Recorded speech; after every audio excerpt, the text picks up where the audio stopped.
Assalamualaikum warahmatullahi wabarakatuh.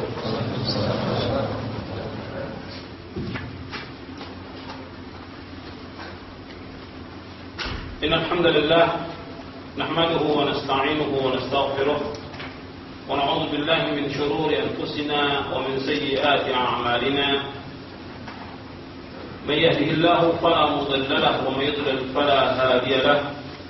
أشهد أن لا إله إلا الله وحده لا شريك له وأشهد أن محمدا عبده ورسوله يا أيها الذين آمنوا اتقوا الله حق تقاته ولا تموتن إلا وأنتم مسلمون يا أيها الناس اتقوا ربكم الذي خلقكم من نفس واحدة وخلق منها زوجها وبث منهما رجالا كثيرا ونساء واتقوا الله الذي تساءلون به والأرحام إن الله كان عليكم رقيبا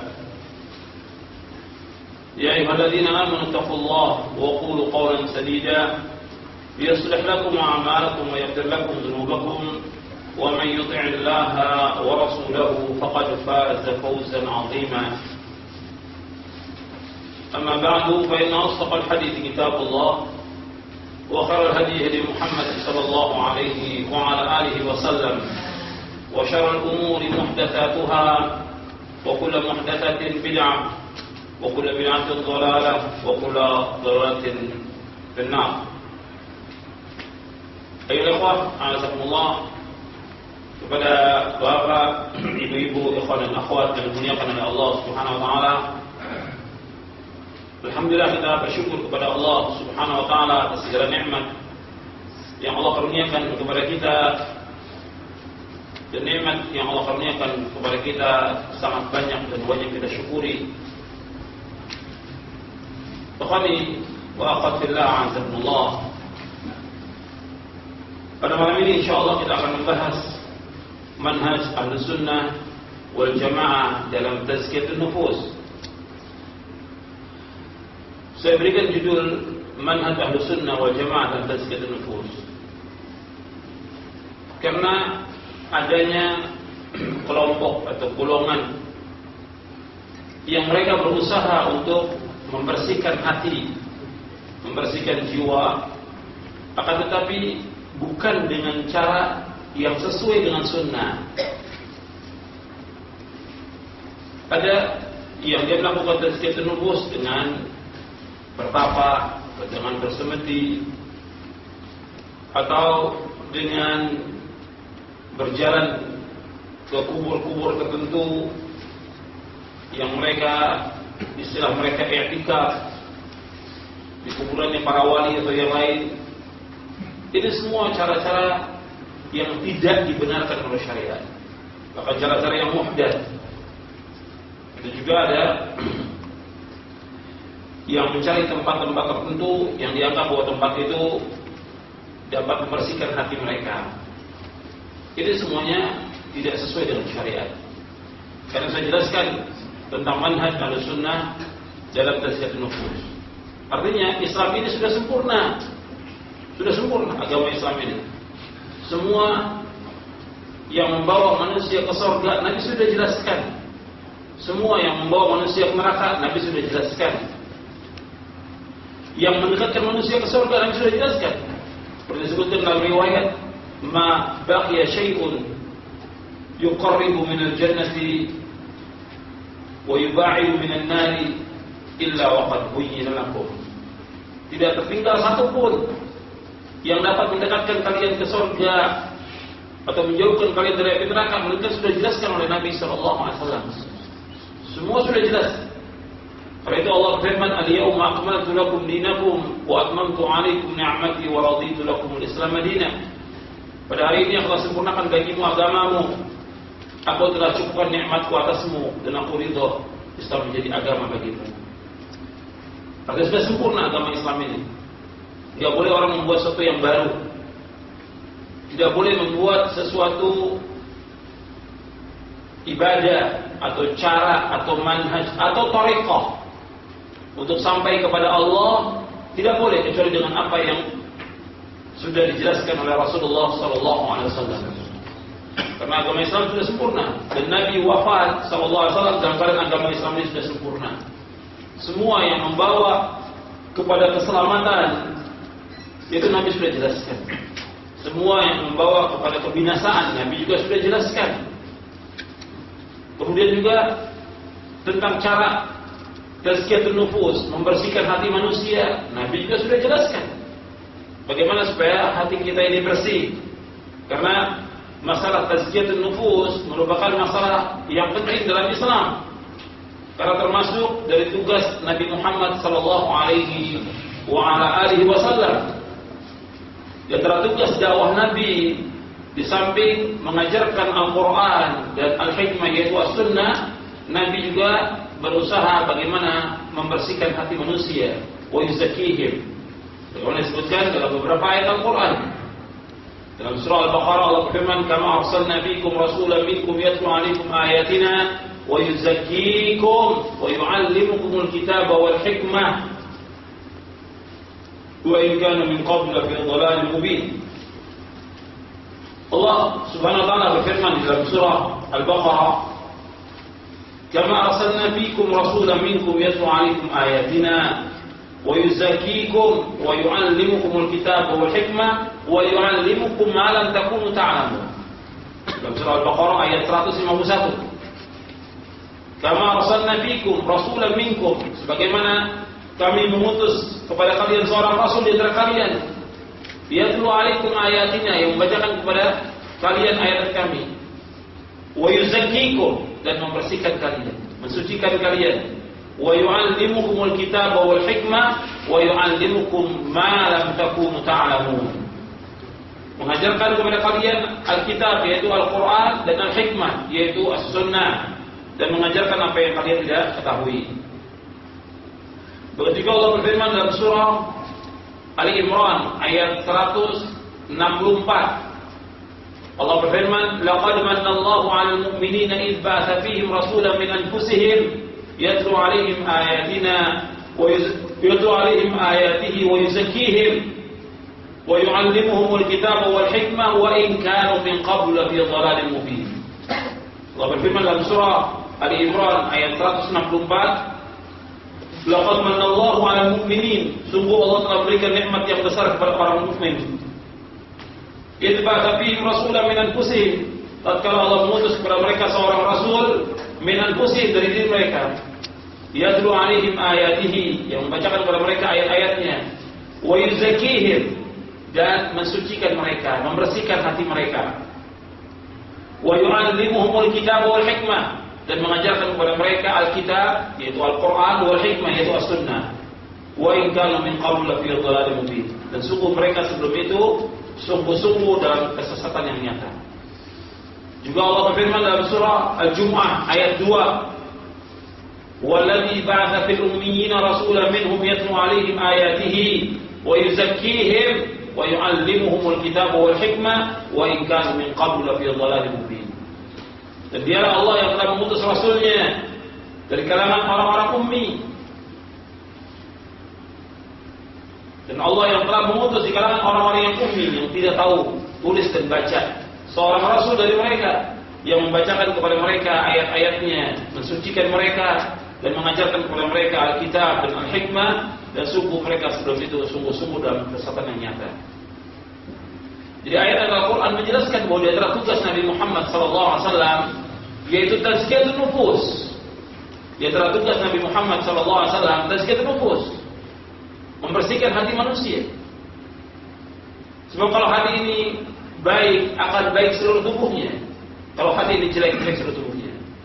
Karena Nabi bersabda dalam hadis yang sahih diriwayatkan oleh Imam Bukhari dan Muslim dari sahabat An-Nu'man bin Bashir radhiyallahu anhu, Nabi bersabda, "Ala inna fil jasadi mudghatan, idza salahat salaha al-jasadu kullu, wa idza fasadat fasada al-jasadu kullu, ala wa hiya al-qalbu." Kata Nabi, ketahuilah dalam tubuh manusia ada segumpal daging. Kalau daging itu baik, baiklah seluruh tubuhnya. Kalau daging itu jelek, jeleklah seluruh tubuhnya. Ketahuilah segumpal daging itulah hati. Jadi akhwan fillah, azakumullah, masalah mensucikan hati ini penting. Dan ini akan membedakan seorang mukmin dengan munafik. Hatinya, bukan di lisannya. bukan juga zahirnya, tapi hatinya. Orang munafik, mereka mengatakan beriman. Bagaimana Allah sebutkan surah Al-Baqarah, "Wa minan nasi man yaqulu amanna billahi wa bil yawmil akhir wa ma hum bimu'minin." Di antara manusia yang mengatakan kami beriman kepada Allah dan hari akhir. Kata Allah, mereka lah orang yang tidak beriman. Hatinya tidak beriman, tapi mulut mengatakan beriman. Kemudian orang-orang munafik juga sholat, puasa. Sholatnya mereka dengan malas-malasan. Wa idza qamu ila sholati qamu kusala yura'una an-nas wa la yadhkuruna Allah illa qalila. Mereka orang-orang munafik sholat, tapi sholatnya dengan riya. Sholatnya dengan malas, riya. Dan mereka tidak ingat kepada Allah kecuali sedikit. Jadi orang-orang munafik, mereka mengucapkan kalimat iman atau yang lainnya, kemudian juga mengamalkan dengan anggota tubuhnya, tapi hatinya tidak beriman. Maka di sini menunjukkan bahwa hati ini bisa membedakan antara mukmin dengan munafik. Maka Nabi bersihkan hati manusia. Kalau hati ini baik, akan baik semuanya. Maka itu pembersihan hati itu sangat penting, terutama bagi tulabul ilm. Untuk seluruh kaum muslimin harus berusaha bagaimana membersihkan hati mereka. Tapi terutama untuk tulabul ilm, para talibul ilm, penuntut ilmu, dan berusaha bagaimana membersihkan hatinya. Banyak juga penyakit hati yang tidak disadari, yang kemudian justru merusak dirinya, merusak amalnya, merusak agamanya. Seperti penyakit hati, riya. Penyakit hati. Ingin dipuji, ingin disanjung. Atau dia beramal karena mengharapkan sesuatu dari dunia. Iradatul insan bi'amalihi dunia. Seorang beramal tapi tujuan untuk dunia. Itu penyakit hati. Kibir, sombong,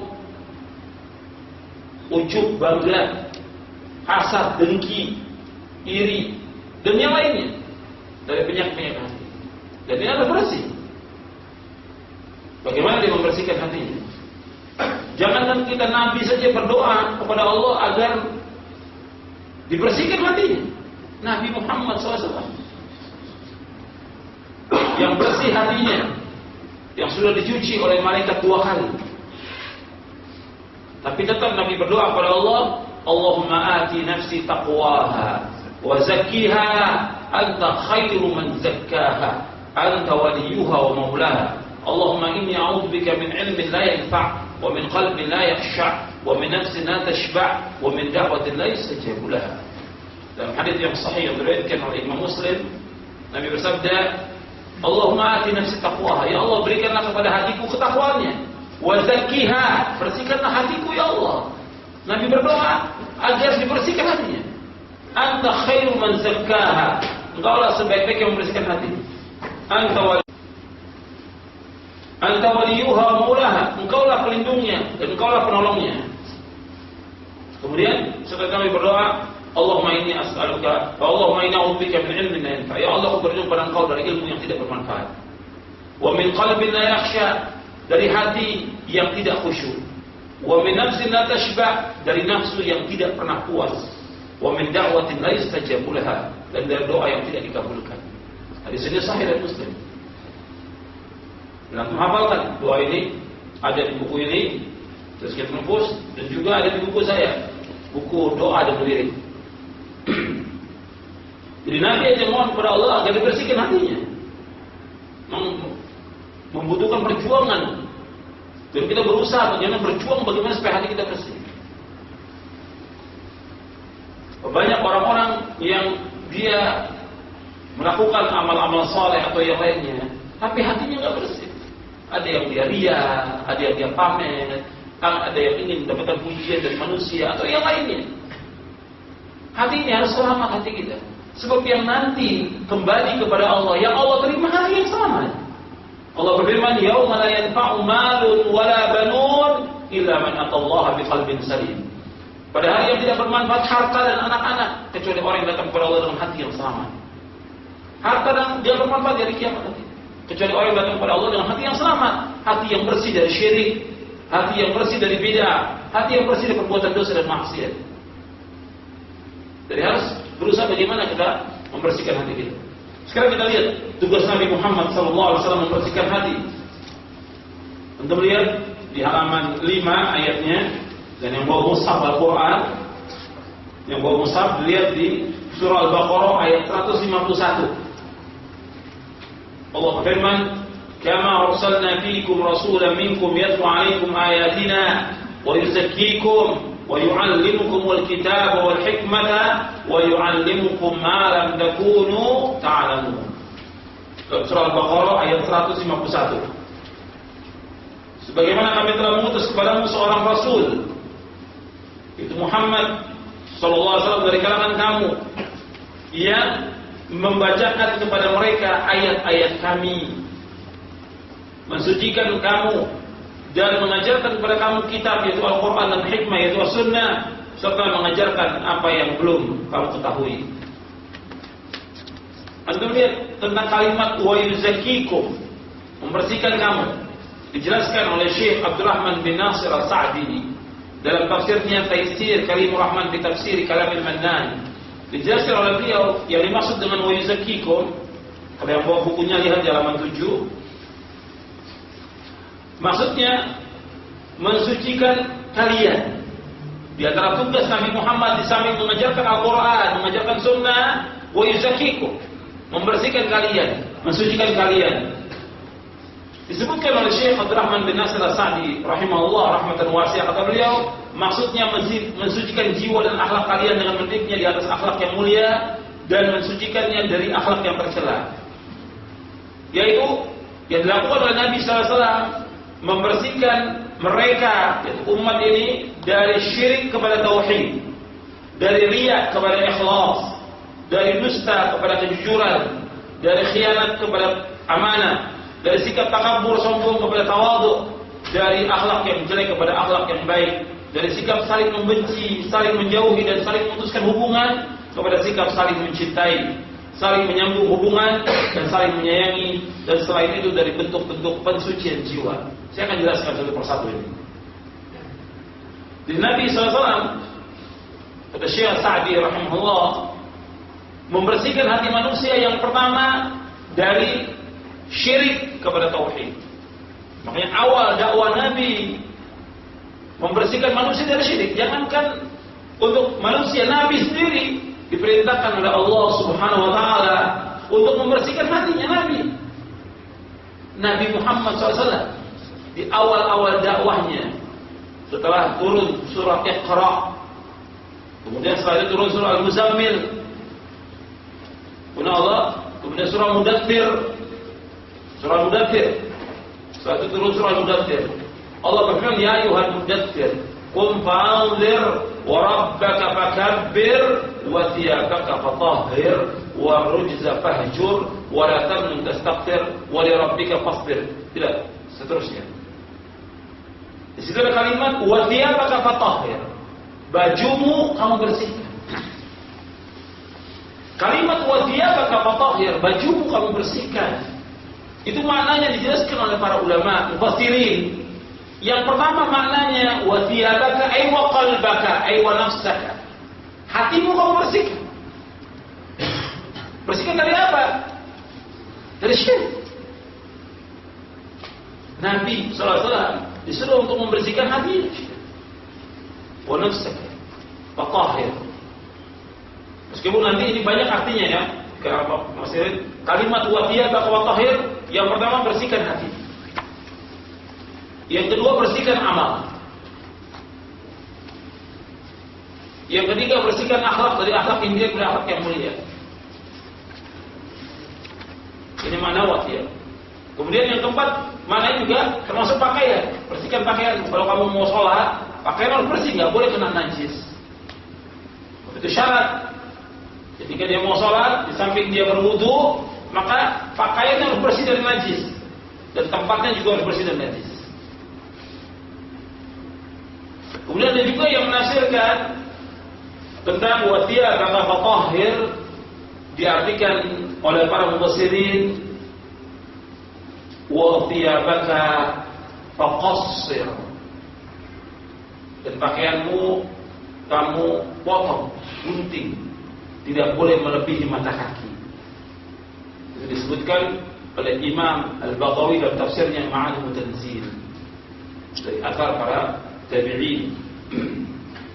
Laki-laki itu nggak boleh pakaiannya melebihi mata kaki, tidak boleh. Sebab melebihi mata kaki itu tempatnya di neraka.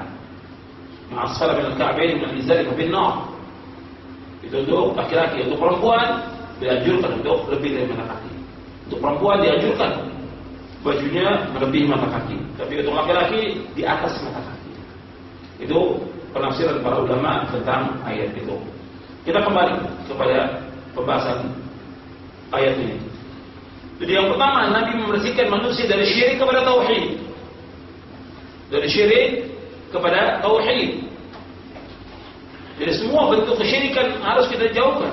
Keyakinan-keyakinan kita ya tentang apa saja. Keyakinan tentang Allah, menafikan sifat Allah atau mengingkari sifat Allah atau mentawil sifat Allah atau menyamakan sifat Allah atau yang lainnya, ini harus dibersihkan dari hati. Kita harus mengikuti pemahaman Ahlus Sunnah wal Jamaah.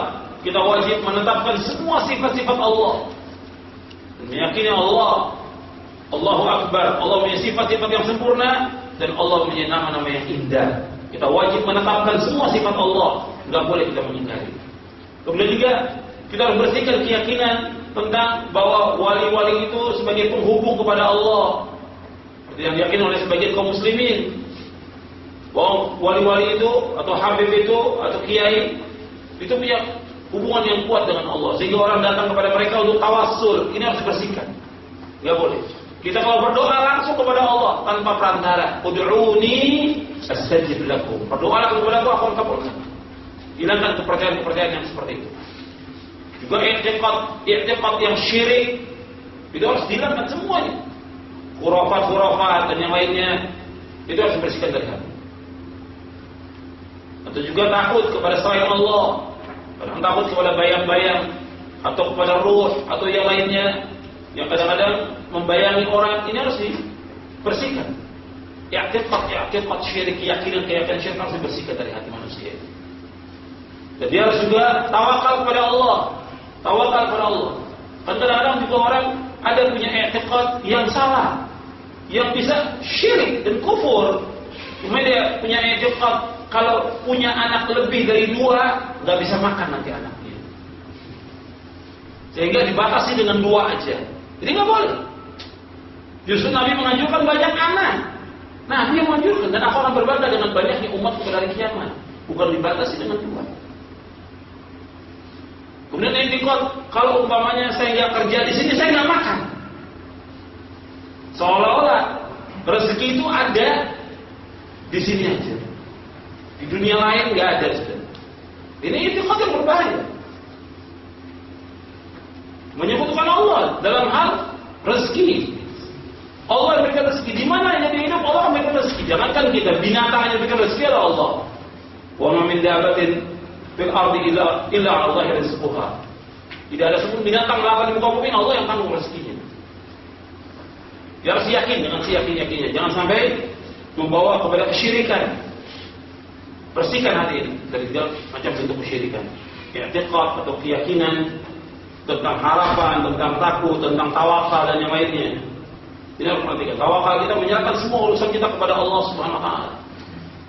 Dan banyak orang yang sudah diberikan kehidupan mewah, rezeki dan segala macam, kadang-kadang dia punya i'tiqad, kalau saya nggak di sini nggak bisa makan. Kalau saya nggak di sini, saya nggak bisa sekolahkan anak. Kalau saya nggak di sini, saya nggak bisa membantu orang tua saya. Syirik keyakinan seperti ini. Dia mengandalkan kalau tidak di tempat ini dia nggak dapat rezeki. Padahal di mana saja dia ada, Allah akan memberikan rezeki. Yang memberikan rezeki kepada Allah di tempat ini, Allah juga memberikan rezeki di dunia lain. Di Indonesia, di mana saja dia ada, tetap Allah memberikan rezeki. Harus dibersihkan. I'tiqad ini. Kalau saya mau bahas lagi panjang ini tentang masalah kaitan dengan tawakal ini. Tawakal. Banyak orang yang tawakal itu dalam hidupnya. Padahal kalau kita betul ikhtiar dan kita tawakal, rezeki itu akan datang kepada kita. Akan datang kepada kita. Nabi bersabda dalam hadis yang sahih yang diriwayatkan Imam Tirmidzi dan yang lainnya, "Law annakum tatawakkaluna 'ala Allahi haqqa tawakkuli, la razaqakum kama yarzuqu at-tayra taghdu khimasan wa tarahu bitana."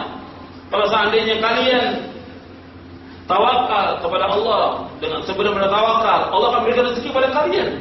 Sebagaimana Allah berikan rezeki kepada burung yang dia keluar dari sarangnya dalam keadaan lapar dan pulang dalam keadaan kenyang. Harus yakin Allah berikan rezeki. Allah Ar-Razzaq dzul quwwatil matin.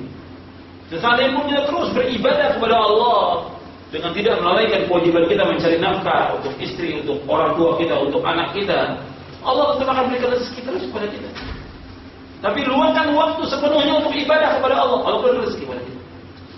Sampai dalam hadis qudsi yang sahih yang diriwayatkan oleh Imam Hakim dan yang lainnya, Nabi bersabda, "Ya ibadi, ya bani Adam, ya bani Adam, tafarraq li ibadati amla sadraka ghinan wa asudda faqra. Wa in lam taf'al malaktu yadayka syughla wa lam asudda faqra." Hadisnya ada di buku ini.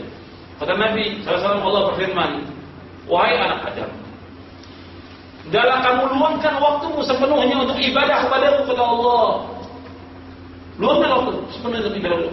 Aku akan cukupkan hatimu dengan kekayaan dan juga Allah akan menutup kefakiranmu. Ditutup kefakiran. Wa illam taf'al, kalau kamu tidak lakukan, malah tuyadayka syughla, aku akan penuhi kedua tanganmu dengan kesibukan. Walam asudda faqra, dan aku tidak akan menutupi kefakiranmu. Kita harus yakin dengan seyakin-yakin bahwa Allah berikan rezeki di mana saja kita berada, Allah berikan rezeki kepada kita. Jangan punya i'tiqad atau keyakinan kalau dia tidak kerja di tempat ini, tidak usaha ini, dia nggak akan makan, dia nggak akan hidup, dia akan susah. Nggak boleh. Harus dia i'tiqad bahwa Allah berikan rezeki. Makanya ketika Allah menyebutkan tentang ibadah, Allah sebutkan tentang rezeki. Dengan ibadah kepada Allah, Allah berikan rezeki. Wa ma khalaqtul jinna wal insa illa liya'budun, ma uridu minhum min rizqin wa la uridu minhum an yut'imun, innallaha huwar razzaqu dzul quwwatil matin. Tidak aku ciptakan jin dan manusia untuk beribadah kepadaku. Aku tidak minta rezeki dari mereka. Aku enggak minta makan, kata Allah. Allah lah yang memberikan rezeki dan Allah yang Maha Kokoh dan Maha Kuat. Setiap ibadah yang dilakukan oleh hamba, Allah akan berikan rezeki dalam ibadah itu. Itu yakin, yakin-yakinnya.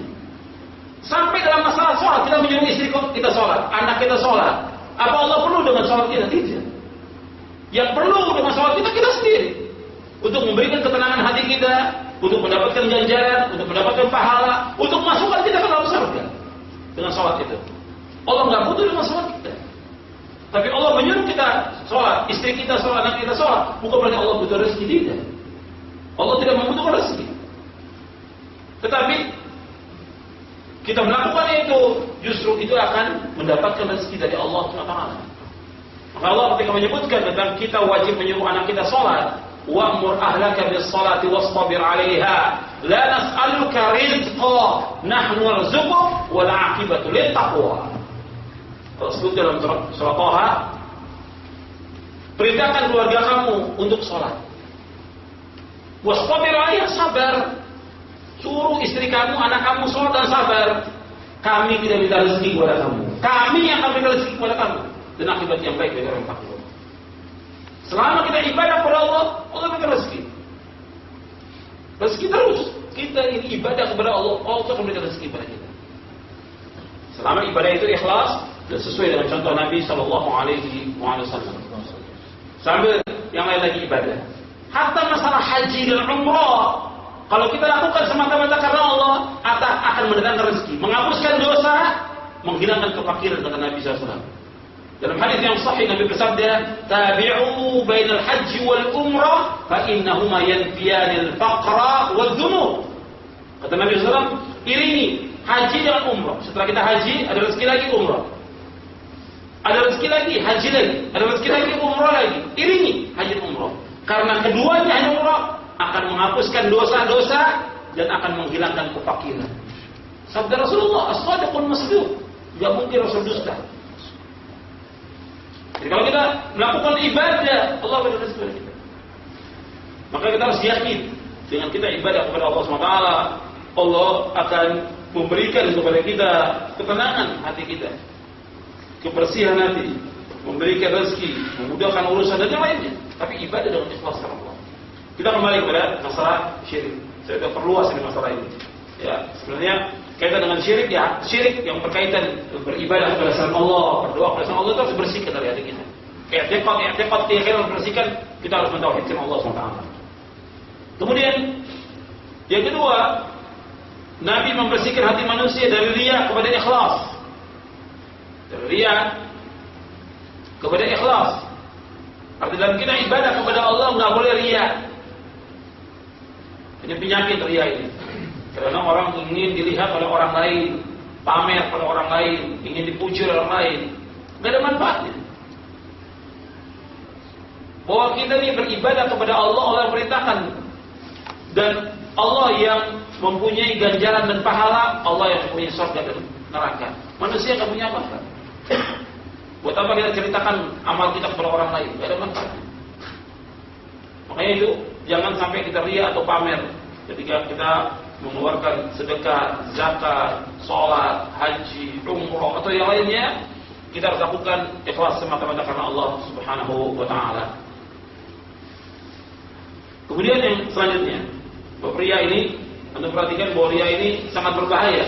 Bahkan amal-amal yang dilakukan oleh seseorang kalau dia riya, nggak diterima oleh Allah. Dan ini Nabi paling takut kepada para sahabatnya riya. Ini sahabat khairun nas, sebaik-baik manusia. Nabi takut, apalagi kepada kita. Kata Nabi SAW dalam hadis yang diriwayatkan oleh Imam Ahmad, Nabi bersabda, "Inna akhwafa ma akhafu 'alaikum asy-syirkul asghar." Riya. Sesungguhnya yang paling aku takut sekalian yaitu syirik kecil, yaitu riya. Nabi khawatir kita ini riya.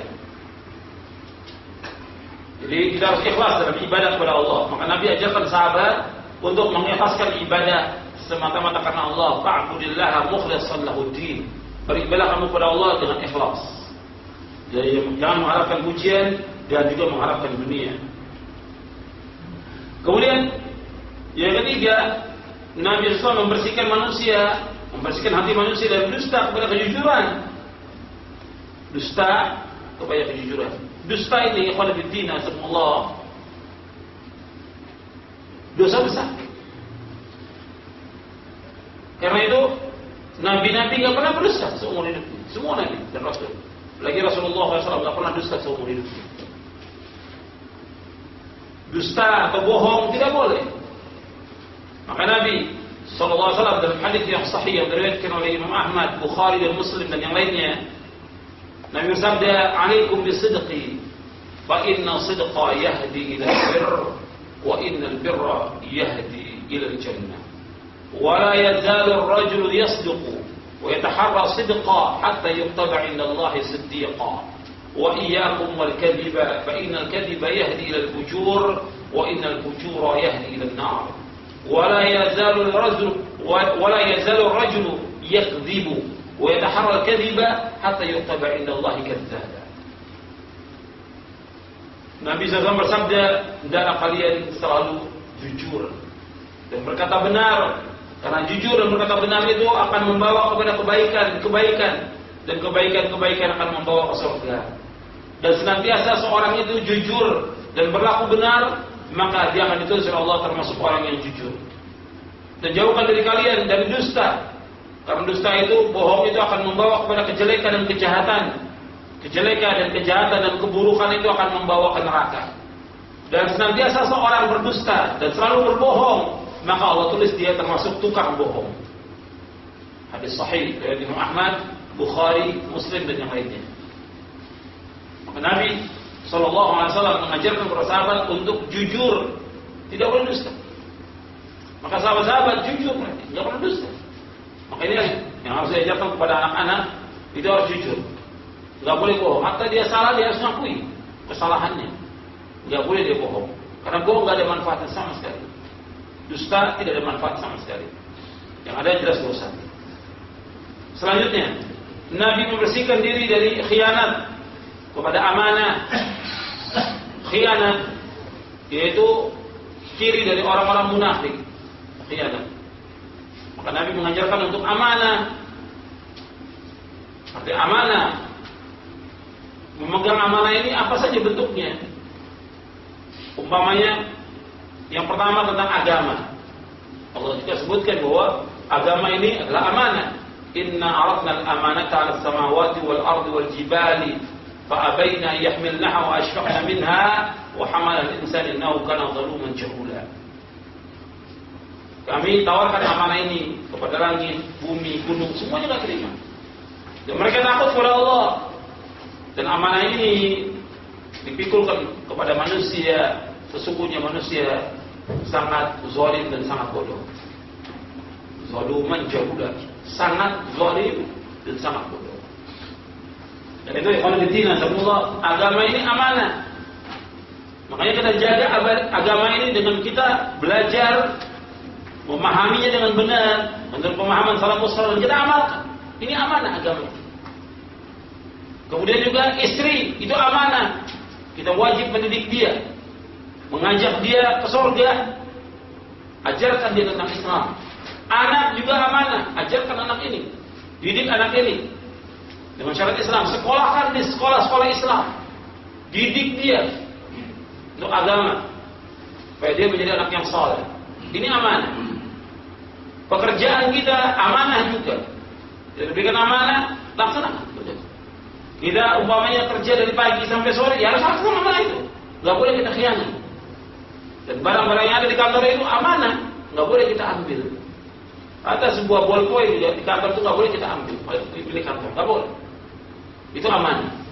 Atau orang titipkan uang kepada kita, ini amanah, gak boleh khianat. Maka Nabi katakan amin, hatta orang kafir menitipkan uang pada Nabi, mereka memusuhi Nabi, Nabi nggak ambil sedikit pun juga. Bahkan Nabi diusir, disuruh Ali bin Abi Thalib radhiyallahu anhu kembalikan barang-barang ini kepada orang-orang kafir waktu itu. Mereka titip kepada Nabi karena Nabi amanah, al-amin, amin. Maka amanah, orang Muslim harus amanah, nggak boleh khianat. Dan ciri orang munafik khianat. Maka Nabi bersabda, ciri-ciri munafik idza haddatsa kadzaba, wa idza wa'ada akhlafa, wa idza tumina khana, wa idza khasama fajara. Ciri orang-orang munafik, kalau berkata dusta, kalau berjanji menyalahi janji, kalau diberikan amanah khianat, kalau dia bertengkar mesti melewati batas. Ya, tugas-tugas yang diberikan kepada kita ini amanah, maka laksanakan dengan baik. Dan juga termasuk para dai, para doa. Dia sebagai dai yang diberikan oleh Allah sedikit ilmu, dia harus sampaikan yang hak itu, nggak boleh disembunyikan sama sekali. Dan yang harus sampaikan para dai pertama kali tentang tauhid kepada Allah dan menjauhkan syirik, melaksanakan sunnah, menjauhkan bid'ah, itu amanah, dia harus sampaikan, nggak boleh disembunyikan. Maka banyak orang-orang yang khianat, termasuk dai dan juga ulama, dia tahu kebenaran bahwa ini haram tapi dia fatwakan tentang halal. Ini khianat. Makanya azabnya pedih seperti yang Allah sebutkan dalam surah Al-Baqarah ayat 159 ayat 160. Dan lihat surah Al-Baqarah ayat 159 ayat 160 tentang orang-orang yang khianat, dia tidak menyampaikan kebenaran kepada umat. Selanjutnya, Nabi berusaha untuk membersihkan hati manusia dari sikap takabur, sombong kepada tawadhu. Takabur, sombong. Ini harus bersihkan dari kita. Sedikit aja ada di hati manusia takabur, sombong, kibir, dia nggak akan masuk surga. Nabi SAW bersabda dalam hadits yang sahih yang diriwayatkan oleh Imam Muslim, la yadkhulul jannata man kana fi qalbi mithqalu dzarratin min kibrin. Tidak akan masuk surga orang yang dalam hatinya ada seberat zarah dari kesombongan. Sampai pertanyaan Rasulullah, apakah kami berpakaian yang bagus, pakai sendal yang bagus, termasuk sombong? Kata Nabi, yang dikatakan sombong, al-kibru batarul haq wa ghamdun nas. Yang dikatakan sombong itu batarul haq, menolak kebenaran, wa ghamdun nas, dan melecehkan manusia, meremehkan manusia, menghinakan manusia. Sampaikan kebenaran tidak mau terima. dilecehkan. Ini sombong. Makanya seorang muslim dia tidak boleh sombong. Apa yang kita miliki, apakah ilmu, apakah harta, apakah kedudukan, jabatan, tidak ada apa-apa di sisi Allah SWT. Makanya jangan kita bangga dengan ilmu kita, jangan bangga dengan jabatan kita, jangan bangga dengan harta kita, jangan bangga dengan kedudukan kita. Semua dunia tidak ada apa-apa. Dunia ini semuanya sudah saya katakan berkali-kali lebih jelek daripada bangkai kambing. Dan ada di buku ini saya jelaskan tentang orang yang tamak pada dunia dan akibatnya dari tamak pada dunia ada di buku ini. Karena itu Khalifuddin Azamullah, tidak boleh kita sombong. Dan tinggalkan itu. Kita tawadhu. Kita rendah hati kepada sama kaum mukminin. Apapun jabatan kita. Kesombongan tidak ada manfaat sama sekali. Bahkan itu jelas dosa besar. Kibir termasuk dosa besar.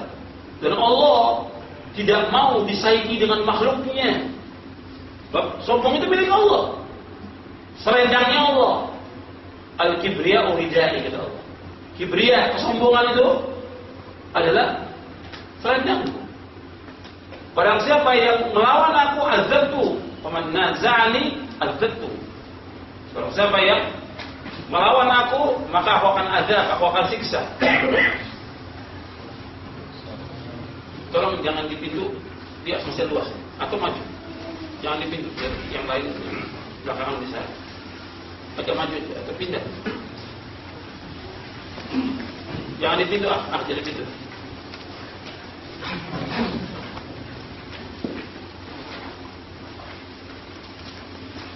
Saya lanjutkan.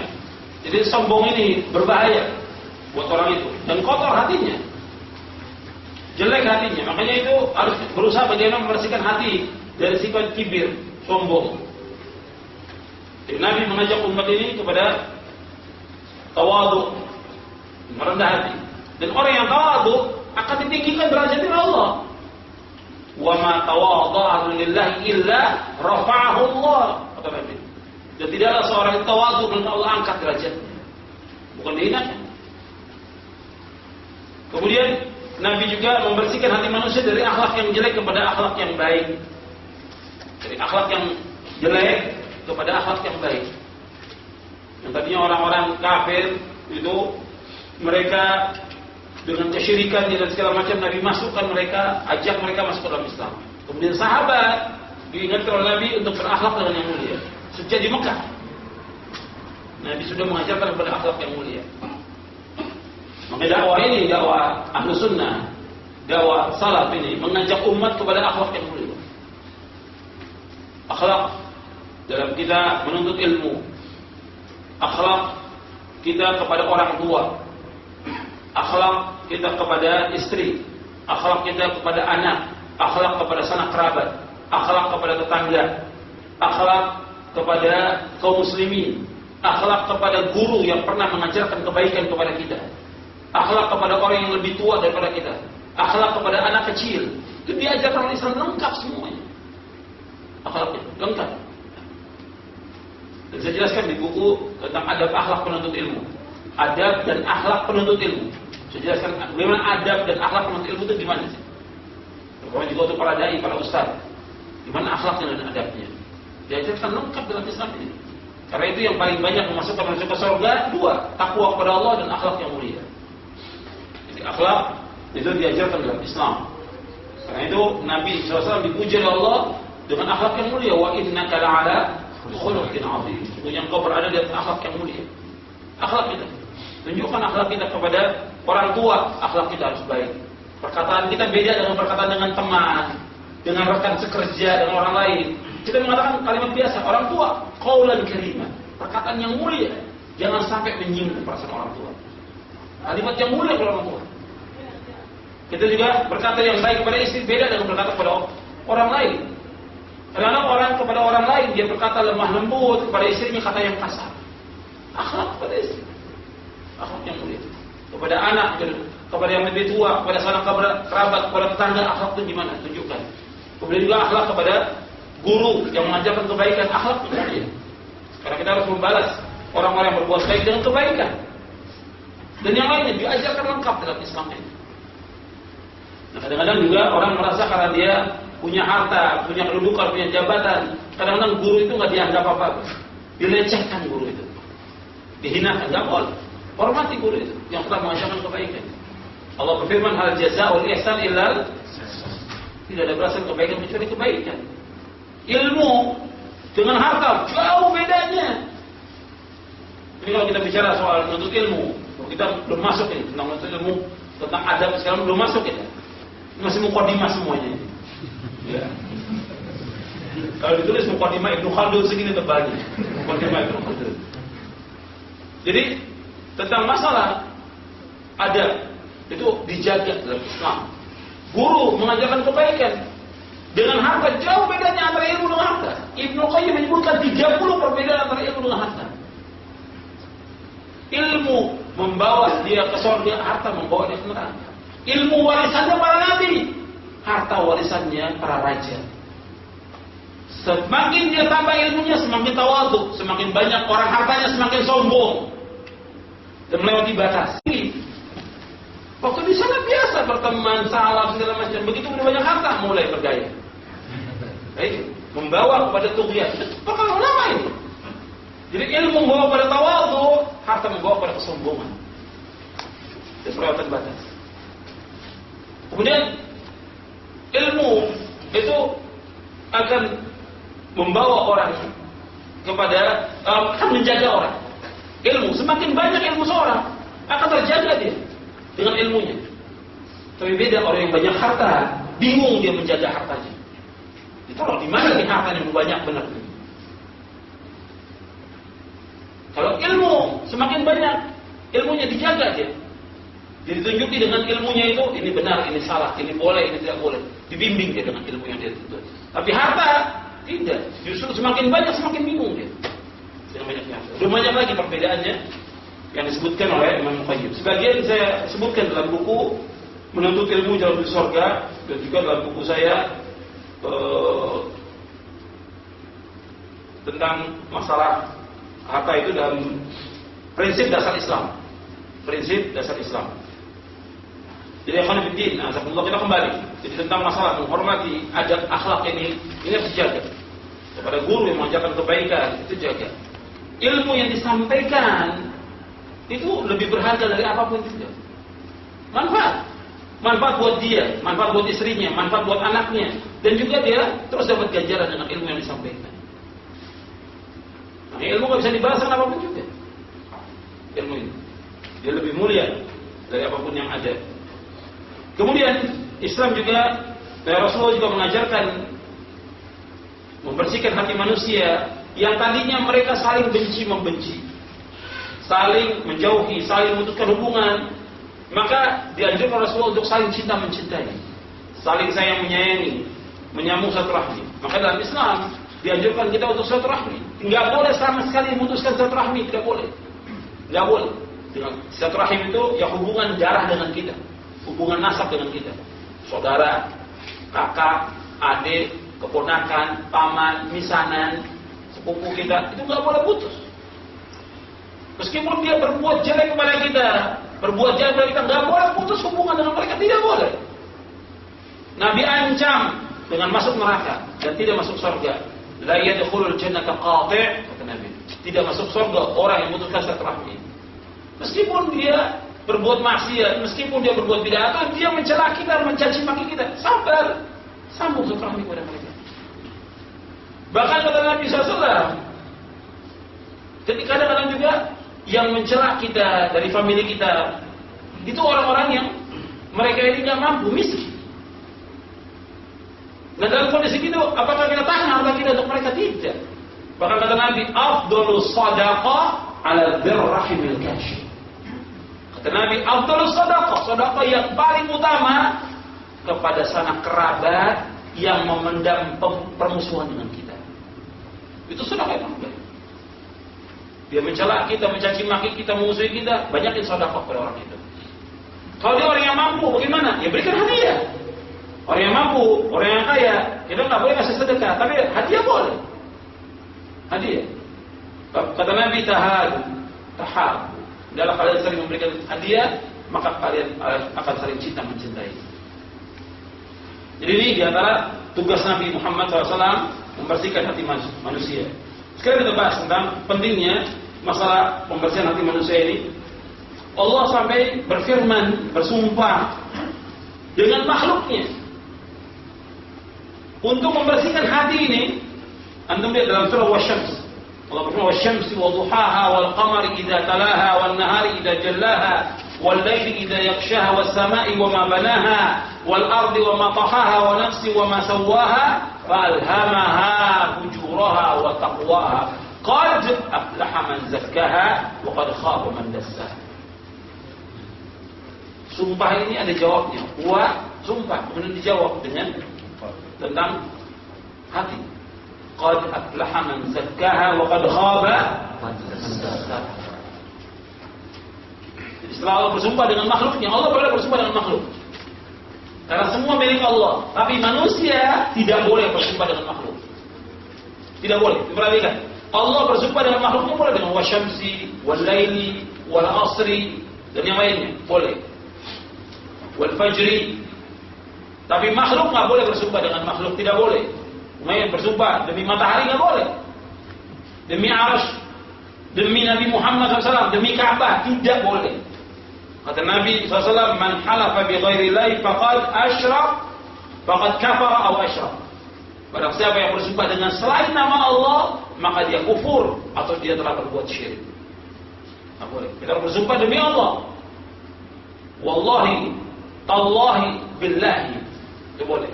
Tapi tidak boleh bersumpah dengan selain Allah. Kita perhatikan di ayat ini, Allah bersumpah dengan makhluknya. Setelah Allah bersumpah dengan makhluknya, dengan matahari, dengan bulan, siang, malam, langit, bumi, dan jiwa. Kemudian Allah menyebutkan bahwa manusia ini diberikan jalan, diberikan ilham pada hatinya, yang baik dengan yang buruk dengan yang baik, yang buruk dengan takwa. Kemudian Allah berfirman, "Qad aflaha man zakkaha."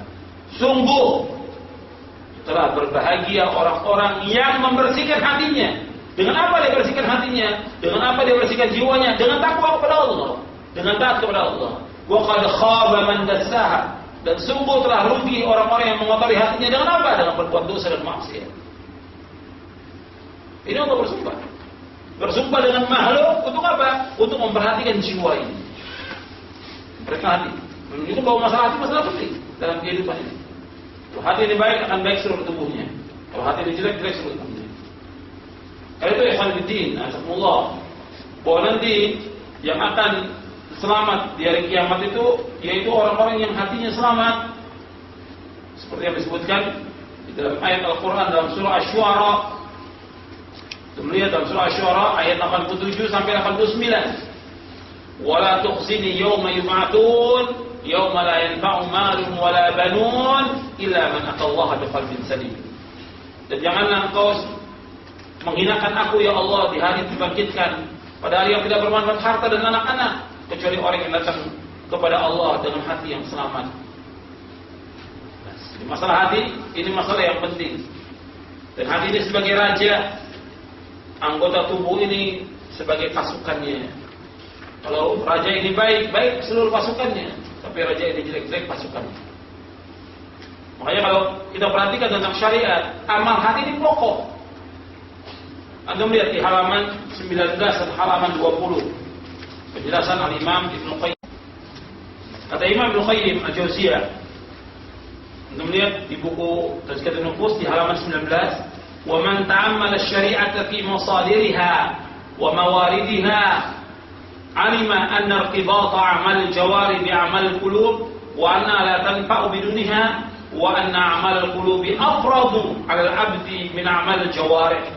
وهل يميز المؤمن عن المنافق إلا بما في قلب كل واحد منهما من الأعمال التي ميزت بينهما وهل يمكن أحد الدخول في الإسلام إلا بعمل قلبه قبل جوارحه وعبودية القلب أعظم من عبودية الجوارح وأكثر وأدوم فهي واجبة في كل وقت. Kata Ibnu Qayyim Al-Jauziyah rahimahullah, barang siapa memperhatikan syariat di dalam sumbernya, maka ia akan tahu tentang terkaitnya amalan badan dengan amalan hati. Amalan badan tidak ada manfaatnya tanpa ada amalan hati. Amalan hati lebih wajib bagi setiap hamba daripada amalan badan. Bukankah perbedaan orang mukmin dengan orang munafik tergantung kepada hatinya? Oleh karena itu ibadah hati lebih agung daripada ibadah badan, bahkan lebih banyak, lebih kontinu dan lebih wajib di setiap waktu. Amalan hati. Sekarang orang sholat, ya sholat. Ada beberapa orang sholat. Satu saf atau dua saf. Beda-beda amal diterima Allah, tergantung daripada keikhlasannya, tergantung daripada kehusyuannya. Jadi dilihat tentang hatinya, bagaimana hatinya dia. Dia khusyuk atau tidak, dia ikhlas atau tidak. Maka amalan badan ini dan amalan hati menentukan. Orang banyak melakukan amal-amal soleh, tapi bagaimana hatinya? Diterima dan tidaknya tergantung daripada hatinya, ikhlas atau tidak dia melakukannya. Makanya ini amalan hati itu dikatakan oleh Imam Al-Qayyim Al-Jauziyah, amalan badan tidak ada manfaatnya tanpa ada amalan hati. Kalau dia tidak ada niat yang ikhlas, tidak ada manfaatnya amal itu. Maka semua amal tergantung dengan niat, tidak niatnya harus ikhlas karena Allah Subhanahu wa taala. Maka itu penting dalam kita melakukan amal-amal soleh, harus niatnya harus benar. Kalau kita sebutkan tentang masalah pentingnya amalan hati, bukan berarti bahwa amalan badan itu nggak penting. Jangan seperti kaum Murji'ah. Murji'ah itu berpendapat bahwa yang penting hati dan lisan, amalan badan tidak masuk dalam bagian daripada iman. Ini pendapat yang sesat dan menyesatkan. Bahwa amalan hati itu penting, amalan lisan dan juga amalan anggota badan.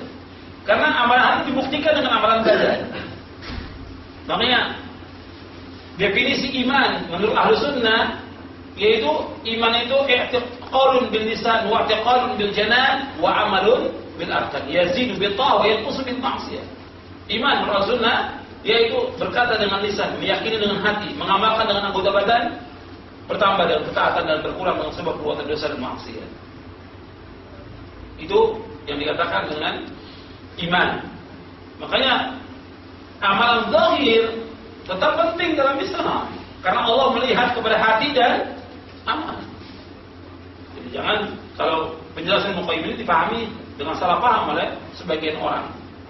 Sering orang menyebutkan sholat yang penting hati. Sampai ada di kalangan para wanita, jilbab yang penting hatinya. Jilbab wajib. Dia wajib dipakai jilbab. Sampai kadang-kadang banyak masalah-masalah yang lain. Yang dikatakan yang penting itu adalah hati. Ya hati dan badan. Sebab Nabi bersabda, "Innallaha la yanzur ila suwarikum wa la ila ajsamikum, walakin yanzur ila qulubikum wa amalikum." Allah tidak melihat kepada bentuk rupa wajah kamu. Allah tidak melihat kepada bentuk badan kamu, tapi Allah melihat kepada hati dan amal. Hati dan amal. Jadi sering orang sebutkan seperti itu. Sampai kadang-kadang juga masalah jenggot ini tidak penting kata mereka. Yang penting hati. Jadi jenggot yang suruh Rasulullah SAW untuk dipanjangkan. Rasulullah memerintahkan. Wa'aful liha. Sebanyak-banyak ada yang lain. Kemudian ikhwan fillah, azakumullah, untuk membersihkan hati ini membutuhkan perjuangan yang berat sekali. Perjuangan untuk membersihkan hati. Dan sekali-kali nggak boleh seorang, apakah dia orang yang sudah ngaji, nuntut ilmu, atau dia seorang dai atau ustadz, nggak boleh sekali-kali dia menganggap dirinya bersih atau suci. Tidak.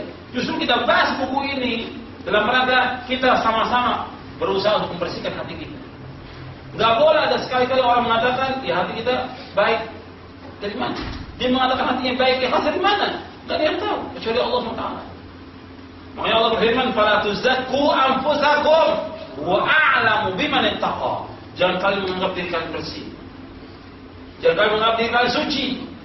Allah yang tahu siapa yang lebih bertakwa. Makanya kita mengkaji tentang tazkiyatun nufus supaya kita berusaha bagaimana kita membersihkan hati kita. Sebab ini berat. Membersihkan hati ini berat. Dan hati ikhwan fillah, azakumullah, ini macam-macam. Dibagi oleh Imam Muqayyim ada 3. Yang pertama hati yang sehat.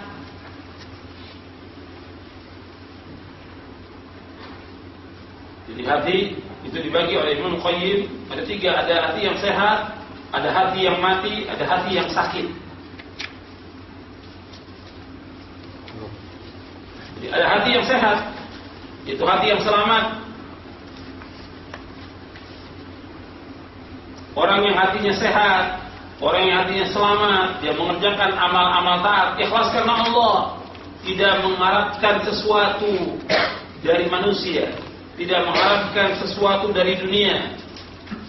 Dia menjauhkan riya, menjauhkan sum'ah, dan dia ittiba kepada Rasulullah sallallahu alaihi wasallam. Jadi hati yang selamat, para mufassirin menjelaskan tentang tafsir ayat dalam surah Asy-Syu'ara, yauma la yanfa'u malun wala banun illa man atallaha biqalbin salim. Itu dijelaskan pada hari yang tidak bermanfaat harta dan anak kecuali orang yang datang kepada Allah dengan hati yang selamat. Itu dijelaskan hati yang selamat itu yaitu hati yang beriman kepada Allah. Hati yang selamat yaitu hati yang mengucapkan 2 kalimat syahadat dan dia yakin bahwa tidak ada yang berhak diibadahkan hanya Allah. Hati yang selamat, hati yang bersih dari syirik. Hati yang selamat, hati yang bersih dari bid'ah. Kemudian Imam Ibnu Qayyim menjelaskan lagi kata beliau, ini tadi penjelasan dari tafsir Ibnu Katsir. Imam Ibnu Qayyim yang dikatakan qalbun salim, hati yang selamat. Alhamdulillah. Kata Imam Ibnu Qayyim rahimahullah, qalbun salim, hati yang selamat. Hati yang selamat dari menjadikan sekutu bagi Allah Ta'ala. Bahkan ia mengikhlaskan ibadah hanya kepada Allah saja. Dia ikhlas dalam dia berkehendak, dia cinta karena Allah, tawakal kepada Allah, taubat kepada Allah, takut kepada Allah, merendahkan diri karena Allah, mengharap karena Allah, semuanya semata-mata karena Allah. Dia beramal ikhlas semata-mata karena Allah. Apabila dia mencintai karena Allah. Apabila dia membenci karena Allah. Apabila dia memberi karena Allah. Apabila dia mencegah, maka ia pun mencegah karena Allah. Ini orang yang sempurna imannya.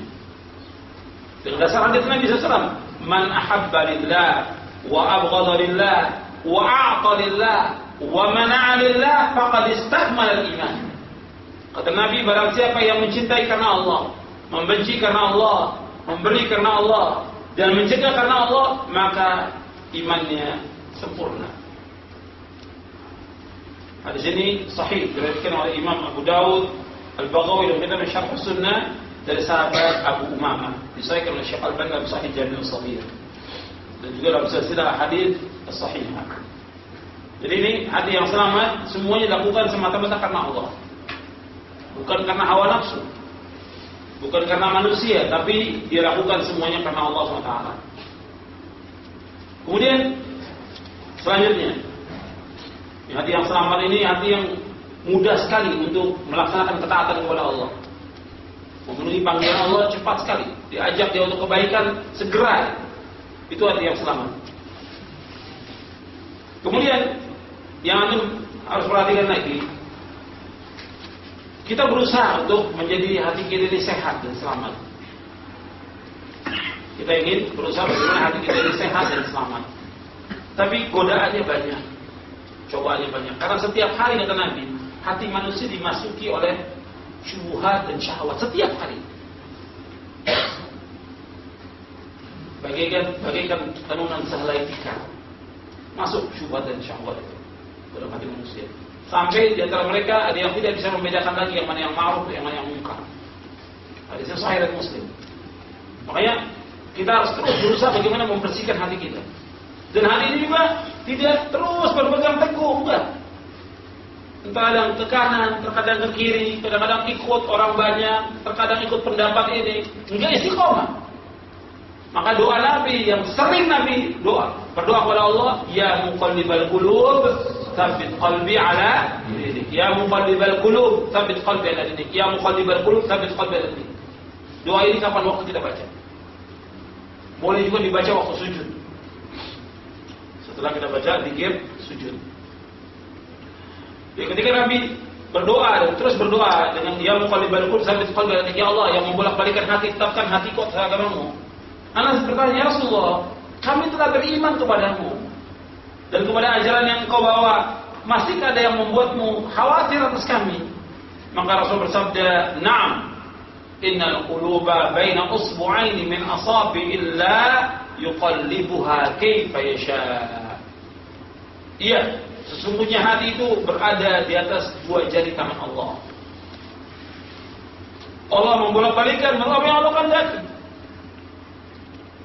Hadis ini sahih dari Imam Tirmidzi dan yang lainnya dari sahabat Anas bin Malik.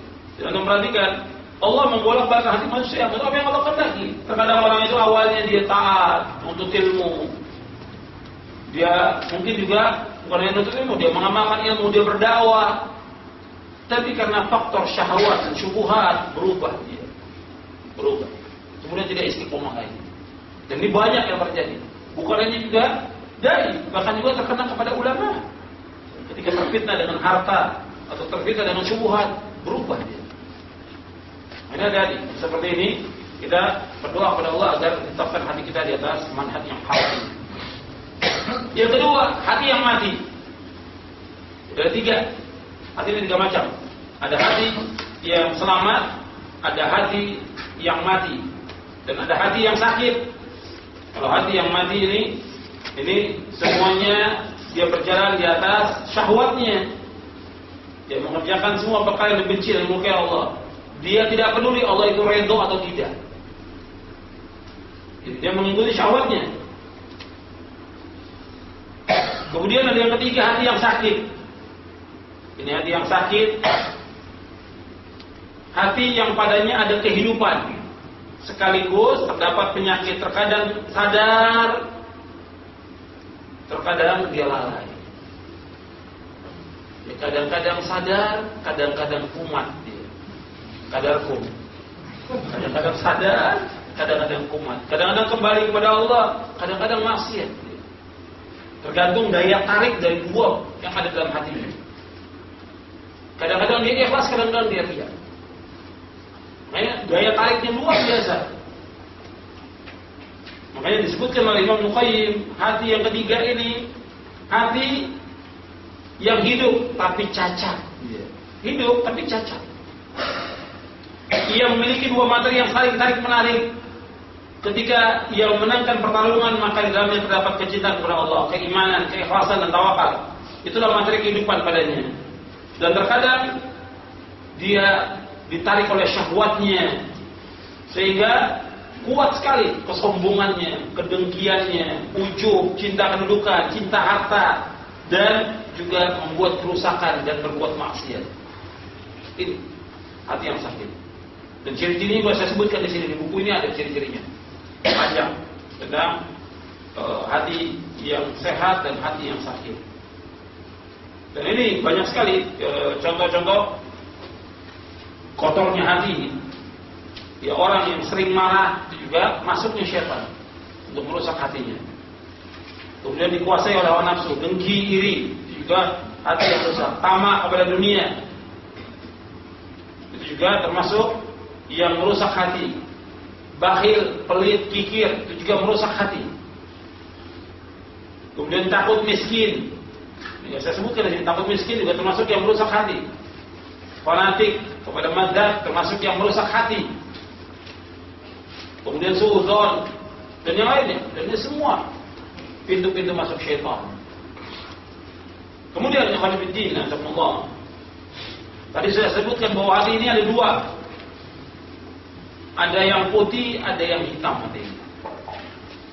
Yang bawa bukunya lihat di halaman 61.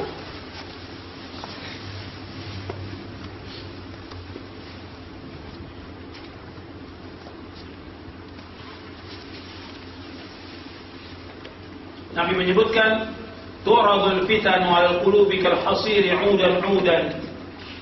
Fa ayyu qalbin ushriba nukita fi nuqtatun sauda wa ayyu qalbin ankaraha nukita fi nuqtatun bayda hatta tasira 'ala qalbayni ala abyadha mithli as-safa fala tadurruhu fitnatun ma damat as-samawati wal ard wal akhar aswad murbadan kal quzi mujakhiyan la ya'rifu ma'rufan wa la yunkiru munkaran illa ma ushriba min hawahu.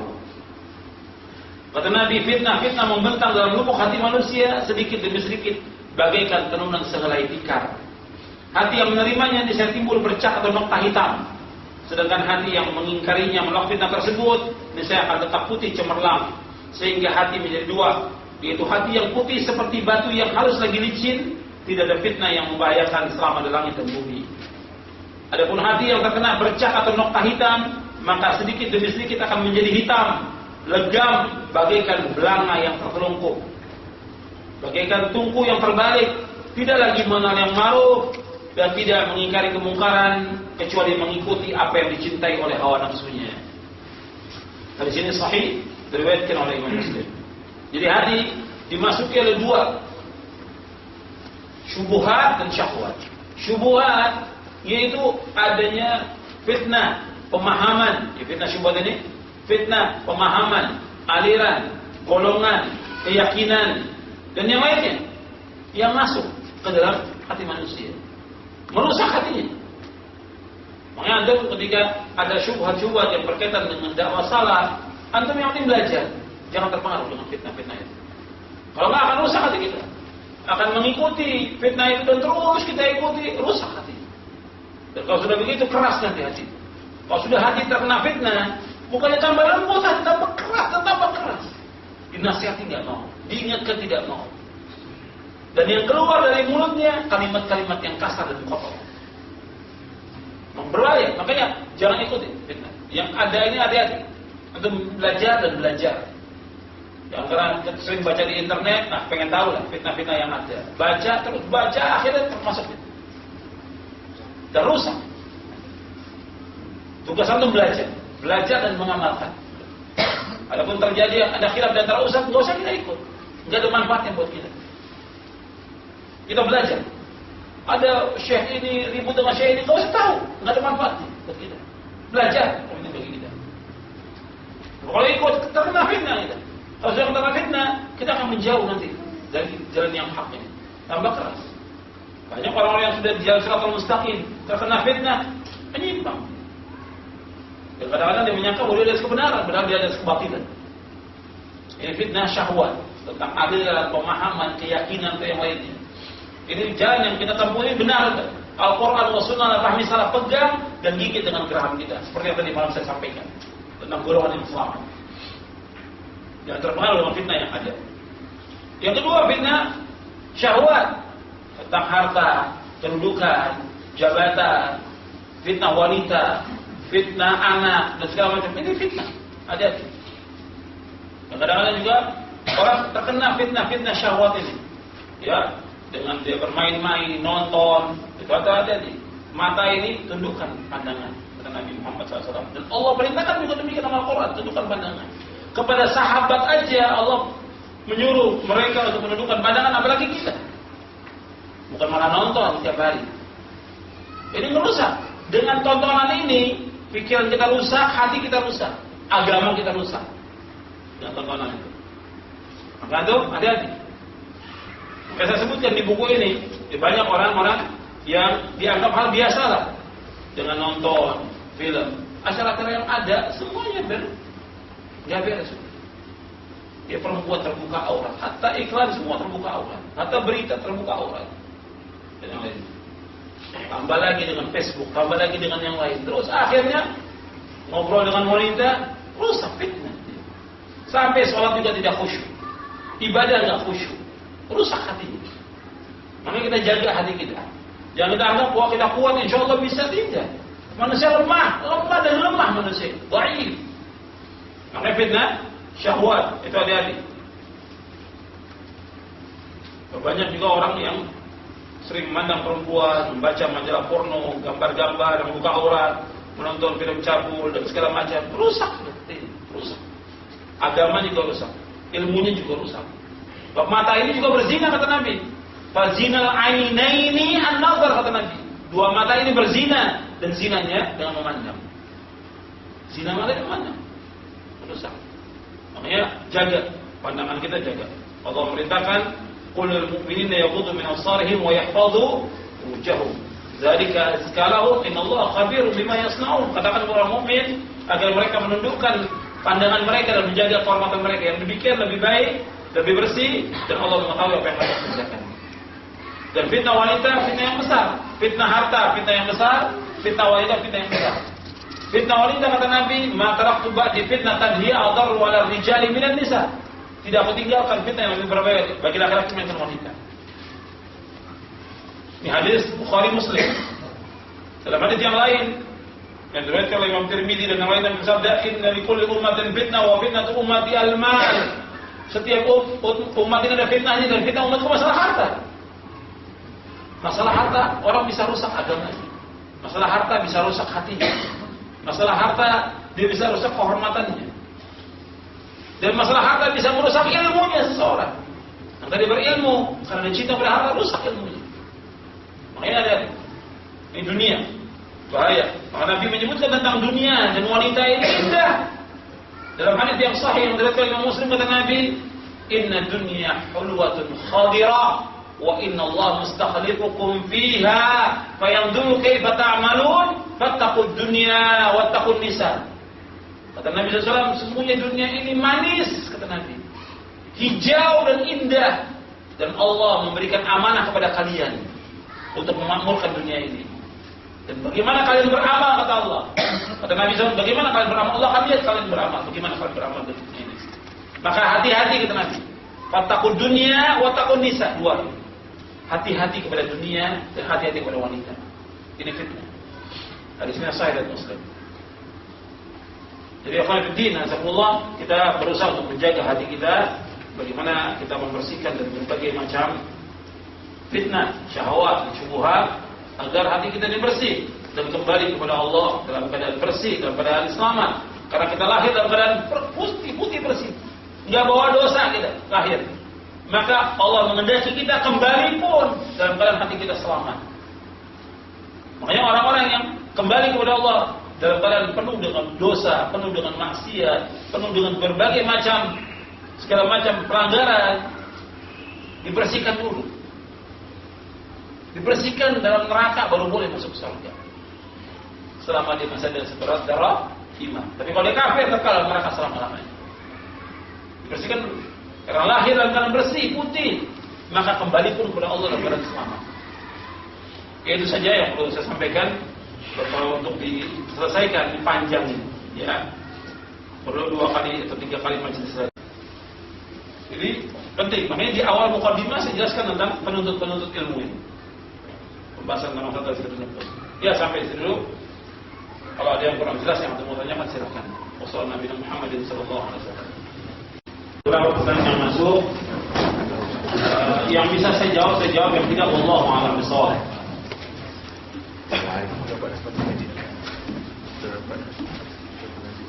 Bagaimana kalau kami kerja di satu tempat untuk mencari ketenangan, rasa aman, menjauhi bid'ah, menjauhi maksiat, atau tugas dari negara, boleh atau tidak? Boleh. Yang penting niatnya ikhlas karena Allah. Yang penting dia niat ikhlas karena Allah SWT.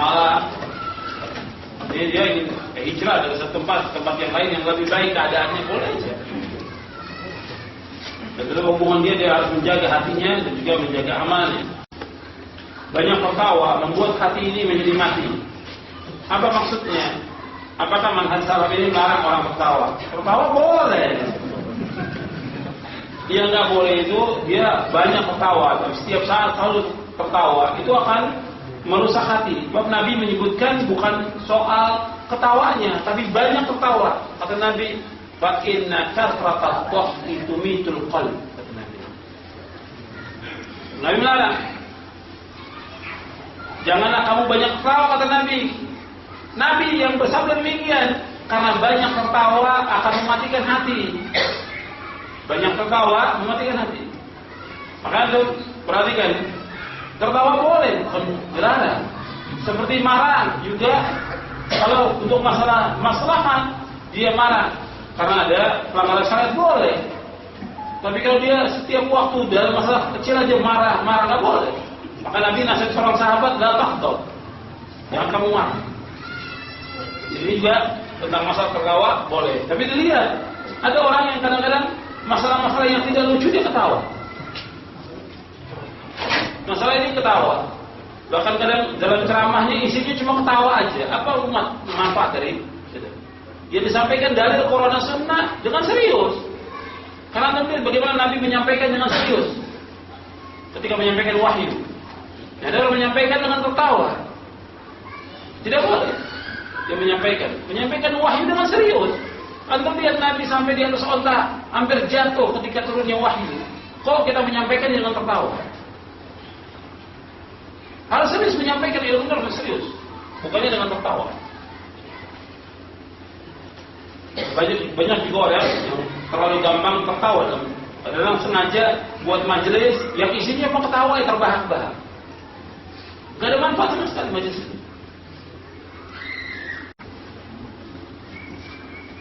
Pokoknya kajian yang antum hadir, antum lihat guru yang mengajarkan itu, pertama akidahnya selamat.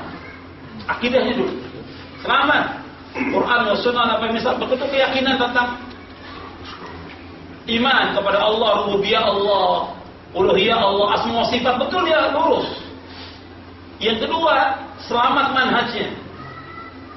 Dalam dia berakidah, dalam dia beragama, dalam dia beribadah dan segala macam, itu selamat manhajnya, lurus. Yang ketiga, selamat amalnya dari perbuatan bid'ah-bid'ah. Jadi salamatul mu'taqad, salamatul manhaj, wa salamatul amal. Tiga. Dan saya sebutkan dalam buku Syarah Aqidah Ahlussunnah wal Jamaah. Ketika bicara soal dakwah, saya sebutkan di bagian-bagian akhir di buku Syarah Aqidah Ahlussunnah wal Jamaah bagaimana kriteria dai itu. Dai itu yang boleh kita belajar harus akidahnya benar. Yang kedua manhajnya benar, yang ketiga amalnya benar. Kenapa? Karena Muhammad bin Sirin rahimahullah mengatakan, "Inna hadzal ilma dinun, fanzuru amman ta'khuduna dinakum." Sesungguhnya ilmu ini agama. Kita mau belajarnya agama. Yang kita belajar Quran dan Sunnah, ini agama. Maka kamu lihat kepada siapa kamu belajar. Lihat. Kamu belajar kepada siapa? Akidahnya benar atau tidak? Manhajnya benar atau tidak? Salatnya benar atau tidak? Lihat. Jangan sembarang orang yang belajar.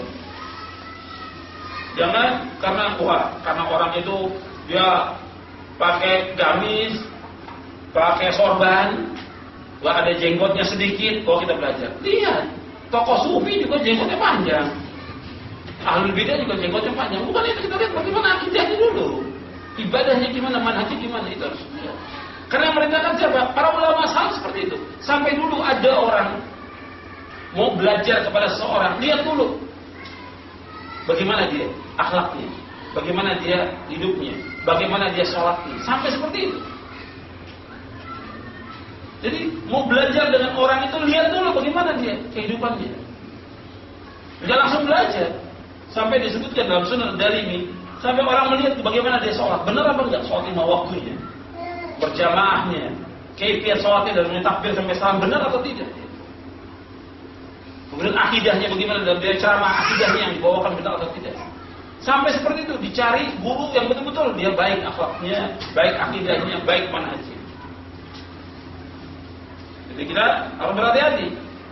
Jangan sembarangan dalam kita belajar. Sebab itu guru yang membimbing kita tujuannya untuk membawa kita ke jalan selamat. Jangan sampai kita dibawa ke jalan yang binasa. Jangan.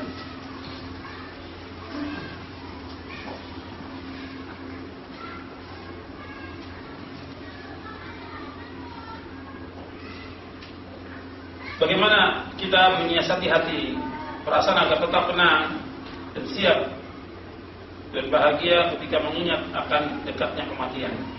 Ya memang kita diperintahkan oleh Nabi untuk sering dan banyak mengingat kematian. Perintah Rasulullah, kata Nabi, "Aktsiru dzikra hadhimil ladzat." Hendaklah kalian banyak mengingat pemotong kelezatan, yaitu mati. Kita ini semua pasti mati. Pasti juga. Kematian itu pasti. Kita pasti akan ditanya di kubur. Kita akan pasti dikumpulkan di padang mahsyar dan kita akan melewati sirat, semuanya. Pasti, semuanya pasti. Maka kalau itu kepastian, maka kita harus banyak mengingat kepada mati. Itu yang Nabi ajarkan kepada kita semuanya. Kata Nabi SAW, "Qul bid dunya ka'annaka gharibun aw 'abiru sabilin wa'udda nafsaka min ahli al-qubur." Dalam hadis yang diriwayatkan Imam Bukhari, Ahmad, Tirmidzi dan yang lainnya, kata Nabi, jadilah kamu dunia seperti orang asing atau orang dalam perjalanan, dan dalam kamu hitung dirimu termasuk orang yang pasti mati. kita pasti mati. Kalau dengan kita ingat mati, kita nggak tamak kepada dunia, nggak cinta kepada dunia, tidak juga terlalu senang, terlalu gembira dengan apa yang kita peroleh, dan tidak terlalu bersedih dengan apa yang luput bagi kita. Kita tidak akan dengki atau iri kepada orang karena kita pasti akan mati. Itu banyak manfaatnya dengan kita ingat mati. Orang akan tenang dengan banyak ingat mati. Apa yang kita miliki sekarang ini bukan milik kita kalau kita meninggal dunia. Ahli waris. Maka apa yang ada bagi kita sekarang ini yang bisa kita lakukan buat berjuang untuk Islam, kita sedekah bagi amal jariah kita. Kita infak buat amal jariah kita. Kita membantu kaum muslimin, kita menolong orang susah. Itu merupakan amal-amal yang terbaik.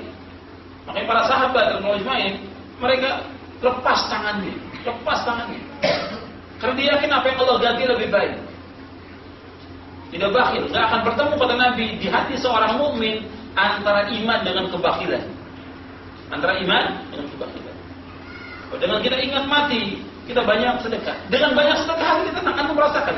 Kalau antum banyak sedekah, banyak infak, terasa hati itu tenang, puas. Antum ini ibadah. Seperti antum mau baca Quran. Baca Quran terasa tenang. Antum puasa Ramadan, antum puasa, baca Quran, tarawih, selesai ada kepuasan hati dan ketenangan hati. Begitu juga orang sedekah, infak sedekah, tenang hatinya, terbuka dan lapang dadanya. Maka Nabi mengumpamakan orang mukmin, ya, orang muslim yang sedekah dengan yang tidak, beda. Orang yang banyak sedekah seperti dia pakai baju besi, semakin dia sedekah semakin longgar dan lapang dadanya. Dan tenang dia hidupnya. Beda dengan orang yang bakhil pelit, maka baju besi itu semakin merapat, dan semakin sesak nafasnya dia. Ini perumpamaan dari Rasulullah, permisalan dari Rasulullah SAW. Makanya kita dengan ingat mati itu, hati itu akan tenang. Kita banyak melakukan amal-amal soleh, kita banyak sedekah, banyak berzikir dan lain-lain.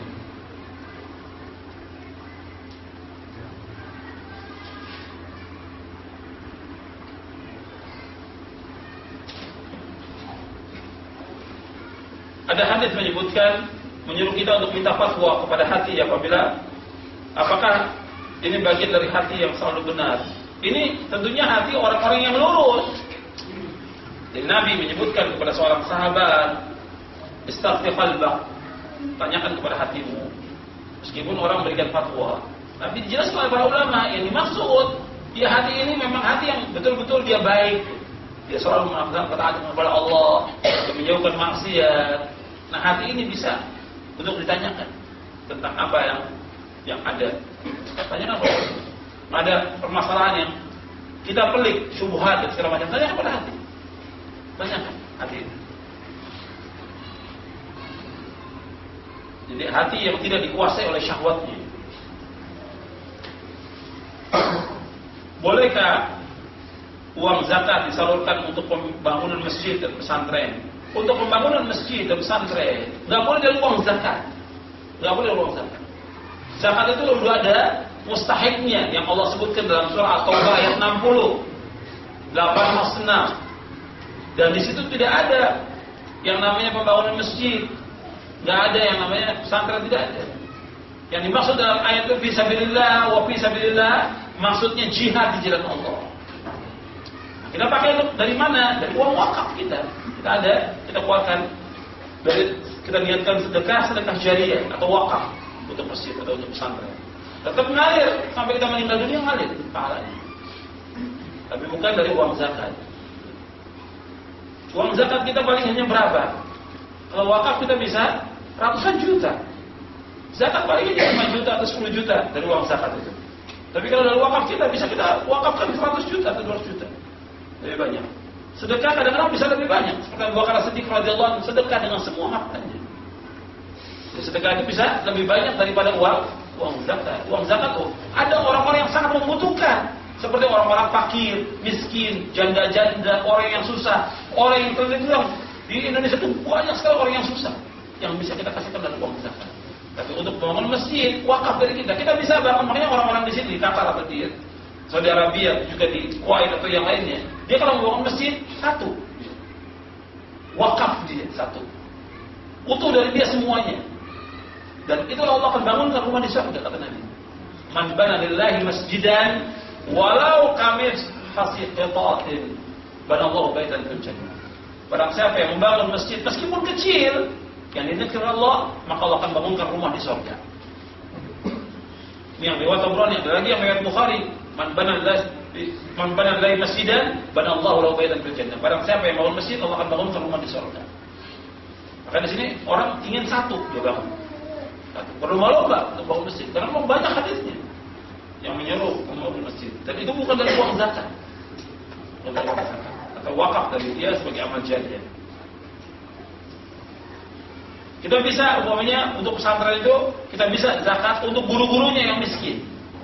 Misalnya ada guru-gurunya yang kaya, ada juga yang miskin. Ada maksud saya mampu gurunya itu, ada yang miskin. Atau anak-anak yang memang dia memang nggak mampu, yang memang si ustadznya mencarikan dana buat si anak ini yang belajar di pondok itu, boleh kita bantu. Tapi bukan buat pembangunan pesantrennya, buat anak-anak makan, boleh.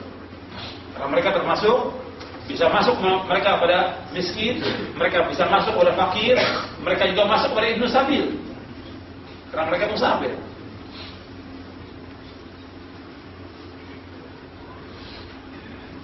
Masalah, Pak.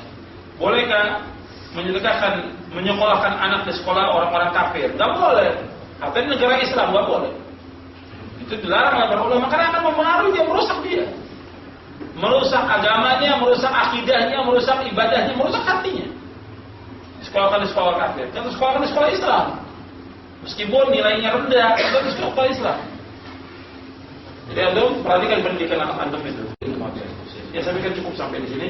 Mudah-mudahan yang sedikit bermanfaat. Kurang lebihnya saya mohon maaf. Wassalamualaikum warahmatullahi wabarakatuh. Subhanakallahumma wa bihamdik, asyhadu an la ilaha illa anta, astaghfiruka wa atubu ilaik. Wassalamualaikum warahmatullahi wabarakatuh.